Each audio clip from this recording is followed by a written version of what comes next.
Magandang gabi mga kababayan. Dito tayo sa highway, no? Na ano tayo sa ating kapaligiran na nag-iingat tayo dito kung anong nagsubaybay, no? Sa ating kapaligiran kung ano ang nangyayari. So dito tayo mga kababayan nagmamasid, no?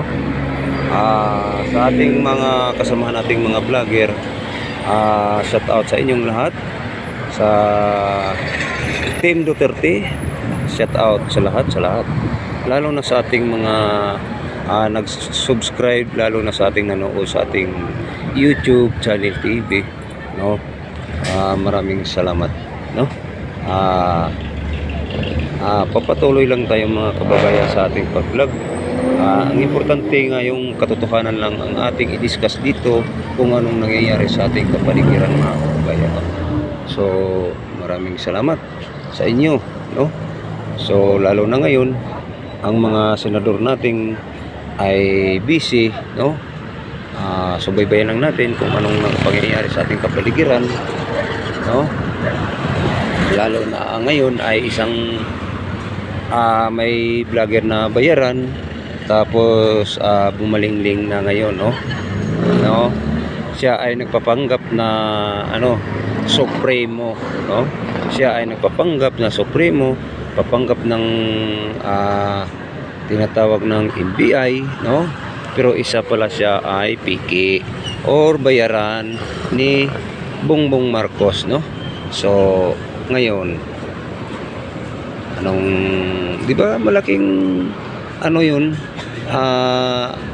malaking impact yan kay Bongbong Marcos na bumaliktad, no? Bumaliktad na, no? Bumaliktad si LP Panyo Labrador, bumaliktad na, no? So nagsisi siya sa yang mga ginagawa mga kababayan, no? Nagsisi si LP Panyo Labrador sa mga ginagawa kasi mayroon daw ang pinagawa ni Martin Romualdez nga hindi kaaya-aya o hindi matanggap-tanggap ni LP Panyo Labrador, no?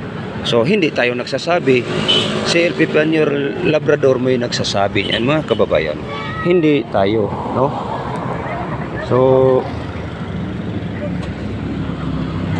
maraming salamat mga kababayan. So God bless, mabuhay tayo. Magpatuloy lang tayo sa ating mga ginagawa mga kababayan, no? Maraming salamat.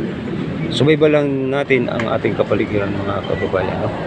So ang importante maging safe tayo o hindi rin tayo mga bayaran sa ating mga pagbablog, no? Na tayo po ay nagiging support tayo kay Inday Sara, kay Duterte. Maraming salamat sa inyo. Street vote Sara Duterte. Number 1 si Pastor Kibuloy sa mga lalo na si Dante Marcolita, kung Dante Marcolita, no? Sa mga kasamahan niya, no? Magpatuloy pa rin tayo, no? Street vote lang yung mga kabayan, mga kapatid, sa mga para tayo po ay magtagumpay, no? Maraming salamat. God bless, magandang gabi, mabuhay, for watching. Mag-ingat tayong lahat.